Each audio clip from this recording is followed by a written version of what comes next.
और दिन जो कभी लौट कर नहीं आते। बचपन जीवन का सबसे प्यारा और बेफिक्र समय होता है। यह वो दौर है जब हम दुनिया को अपने छोटे नज़रिए से देखते हैं, जहाँ हर चीज़ नई होती है, हर अनुभव खास और हर पल में एक अलग सी खुशबू होती है। बचपन में हमारी सबसे बड़ी दौलत होती है हमारी हंसी, हमारे दोस्त और हमारे सपने। उस समय ना हमें भविष्य की चिंता होती है, ना अतीत का बोझ। एक टॉफ़ी, एक नया खिलौना या दोस्तों के साथ खेलना, यही हमारी खुशी का सबसे बड़ा कारण था। बारिश की बूंदों में भीगना, मिट्टी में खेलना, तितलियों के पीछे दौड़ना या आकाश में उड़ते पतंग को देखना, ये सब हमारी छोटी सी दुनिया के बड़े रोमांच थे। बचपन की ज़िंदगी कुछ अलग होती है। यह एक समय होता है जहाँ एक एक पल को दिल खोल कर जीते हैं। जब रोने का मन करता है रोते हैं, हंसने का मन करता है तो हंसते हैं, पर एक एक पल को एंजॉय करते हैं। जैसे जैसे हम बड़े होते हैं सब कुछ बदल जाता है। कृपा अपने वो पल को अपने शब्दों में बतलाना चाहती है जहाँ उसने बचपन को बहुत ही गहरे अनुभव के साथ व्यतीत किया है। जब मैं छोटी थी उस समय का अनुभव कुछ अलग रहा है। हर चीज़ के लिए अपने परिवार पर आश्रित थी। मुझे किसी चीज़ की कमी नहीं थी क्योंकि मेरे कमियों को पूरा करने के लिए परिवार था। किसी चीज़ की चिंता नहीं थी। जब रोने को मन करता रोती, पर उसमें भी खुशी थी। खुशी इस बात की कि रोने से सब कुछ मिल जाता था। धीरे धीरे जीवन में बदलाव आने लगा। हर बात के लिए परिवार वाले टोकते थे कि ये मत करो, वो मत करो, पर मुझे कुछ समझ नहीं आता। वे मेरी भलाई के लिए ही कहा करते थे, पर मुझे लगता था कि सब चीज़ के लिए मना किया जाता है, ऐसा क्यों? पढ़ाई करो, कुछ काम करो, समय पर अपना सब कुछ पूरा करो, सुबह जल्दी उठो, बड़ों का आदर करो, घर की साफ़ सफाई करो और खुद भी साफ रहो। किसी से लड़ाई मत करो, दूसरों की भलाई करो, दिन भर खेलने मत जाओ। यदि खेलने भी जाती हो तो शाम होते ही जल्दी वापस आ जाना। घर में यदि कोई मेहमान आते तो उनको ग्रीट करो और अच्छा से बातें करो। इन्हीं सब बातों को सुनकर मन भर जाता था और लगता था कि क्यों दिन भर टोकते रहते हैं। पर आज मैं गहराई से चिंतन करती हूँ तो पाती हूँ वे कभी गलत नहीं थे, पर मेरी समझ नहीं थी कि मुझे क्या करना चाहिए और क्या नहीं करना चाहिए। इन्हीं सभी बातों को लेकर कभी कभी परिवार में नोक-झोंक भी हो जाती थी, क्योंकि सुबह नींद नहीं खुलती और माँ कहती जल्दी उठो, घर का काम करो और जल्दी तैयार हो कर स्कूल जाओ। जब वो कहती उठो तो कभी कभी सुनाई भी नहीं देती उसकी आवाज़। जोर से चिल्लाती कि आज तुम्हें स्कूल जाना है या नहीं। मैं कहती थोड़ी देर रुको ना माँ, फिर मुझे जगाती, पर आँखें ही नहीं खुलती तो मैं कैसे उठती। इस तरह उठने में बहुत समय बर्बाद हो जाता था। उठने के बाद भी धीरे धीरे काम करती। माँ कहती जल्दी करो, स्कूल जाना है। मैं कहती अभी कहाँ 8 बजा है। जब समय हो जाता मैं कहती कि अब मैं स्कूल चलूँ, मैं देर हो रही हूँ। बिना बाल बनाए, बिना कुछ खाए निकल पड़ती।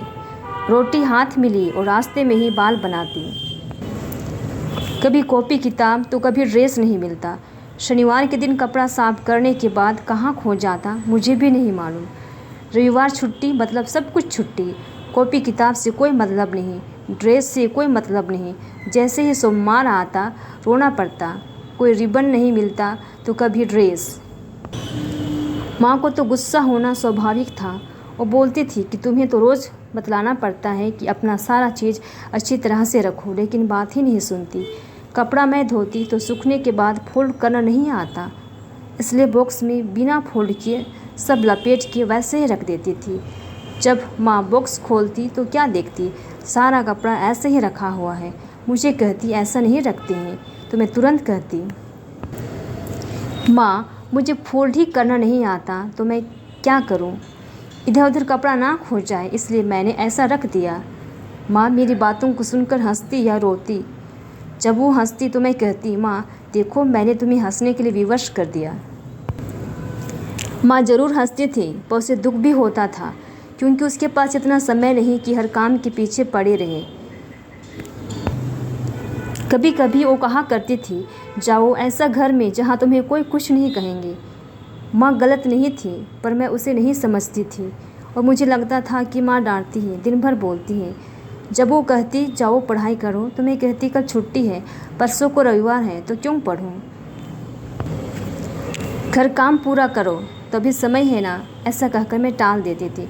कभी कभी बचपना दिमाग से मैं कहती, माँ आप बहुत बोलती हो, मैं घर से कहीं दूर चली जाऊँ।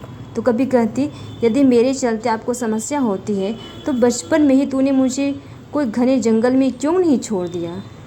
मेरी इस तरह की हरकतें सुनकर माँ क्या बोलती, वह निशब्द हो जाती थी और मुझे मालूम नहीं कि वह दुख से खामोश हो गई। मुझे लगता था कि मैंने जीत लिया। सचमुच बचपन में मैंने माँ को बहुत परेशान किया करती थी, पर मेरे बिना घर भी सूना हो जाता था। यदि एक रात भी मैं घर में नहीं रहती तो माँ को बिल्कुल सूना सा लगता था। जब मैं घर वापस आती तो कहती, तुम्हारे बिना तो घर सूना सा लगता है। तुम नहीं रहती हो तो चिल्लाने वाले भी कोई नहीं, और तुम घर आती हो तो चिल्लाना शुरू। मुझको फिर दिन भर बोलना पड़ता है कि ये मत करो, वो मत करो। तुम नहीं रहती हो तो थोड़ा शांत रहती हूँ, लेकिन अच्छा नहीं लगता, क्योंकि तुम्हारे रहने से दिन भर तुम्हारी आवाज़ गूंजते रहती है, माँ ये ला दो, वो कर दो। जब से मैंने अपना होश संभाला, अपना काम खुद करती थी, बाद में ज़्यादा माँ को परेशान नहीं करती थी, क्योंकि सोचती थी कि माँ अकेले ही दिन भर सारा काम संभाल लेती है। घर का काम और बाहर का काम संभालना सहज नहीं था। माँ कहा करती थी, अभी मेरी बातें समझ में नहीं आएगी, जब तुम अपनी दुकान खोलोगे तो सारी बातें समझ में आएगी। और ये सच है कि उस समय कुछ समझ में नहीं आया। अब सब कुछ समझ में आया, लेकिन अब वक्त नहीं है कि कुछ सुधार हो जाए। समय बीतने के साथ साथ सब कुछ बदल गया।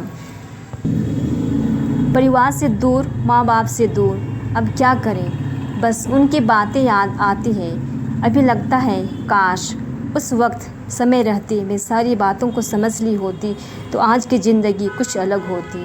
अब सोचने या पीछे लौटकर भी कुछ नहीं किया जा सकता। पश्चाताप के सिवा अब मेरे पास कुछ नहीं है। सिर्फ अंदर से दिल कहता है, काश फिर से एक बार वो बचपन की ज़िंदगी मिल जाए तो फिर एक बार दिल खोलकर ज़िंदगी जी लेती। बचपन हमें यह सिखाता है कि खुश रहना बहुत आसान है, बस छोटी छोटी चीज़ों में आनंद ढूंढना सीखना है। हमें अपने अंदर उस मासूम दिल को ज़िंदा रखना चाहिए, जो बिना किसी डर के सपने देखता है, जो बिना वजह मुस्कुराता है और जो हर पल को जी भर जीता है। जीवन चाहे जितना भी व्यस्त और गंभीर क्यों ना हो जाए, अपने बचपन के सादगी और मासूमियत को मत खोइए, क्योंकि यही वो खजाना है जो हर कठिन समय में हमें सच्ची खुशी और शांति देता है।